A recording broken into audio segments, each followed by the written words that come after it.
specifically around the three key priorities of that plan. One, putting the customer back at the heart of everything we do and improving the customer experience. We brought that forward, and we've seen a 9% improvement year over year in our global Net Promoter Score. Number two, putting accountability back into the business. I've been very pleased with how the hubs have responded to taking ownership of the P&L again. We've had 11 consecutive months of growth within the UK. We've been able to stabilize our gross margins and actually improve them over the last quarter, so great progress made on that front. We've actually been able to reduce our losses in Asia Pacific by 70% in the first half of this year over the first half of last year. The third point is operating for less. So not only did we exceed our expectations in the second half of the last fiscal year, but also we exceeded our expectations for the first half of this fiscal year. So we've increased our guidance around savings to £30 million. So the progress we've seen to date, I'll take it in really two steps. One is, let's talk about the online journey, and then let's talk about the offline journey.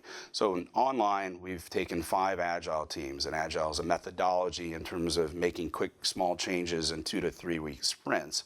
We focused those 5 teams around 5 key areas: search, navigation, content, site speed, and mobile. So we've now launched a mobile platform on a global basis. With those investments that we've made, we've been able to make filtering much easier for our customer base. We've seen a 40% year-on-year improvement in site speed. We've seen a 60% year-on-year improvement in terms of our net e-score for our customers. So great progress overall made by our digital team on a worldwide basis. Now what we're looking at is taking the Agile methodology offline to improve our stock availability, to improve our proactive communication with customers, and to make the overall customer experience a more reliable customer experience for our customer base. So I think key areas of focus going forward, we have to continue to improve the customer experience. We've got to be able to provide an improved on-time to performance.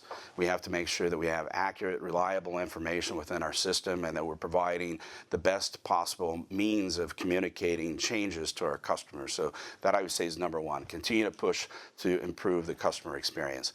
2, we've got to continue to drive accountability within our business. And to date, we've focused really on the regions and the P&Ls, but we need to drive that same level of accountability within our central functions, so our supply chain organization, our product and supplier management organization. And so throughout the back office functions, if you will, to improve not only our customer relationships, but our supplier relationships, which are equally critical in this business. And then 3, I think we have to continue to look for ways to eliminate complexity within this business. We have to continue to look for ways to simplify things within this business. So moving forward, we'll be focused on making sure that as a company, we can continue to look at how we become more progressive.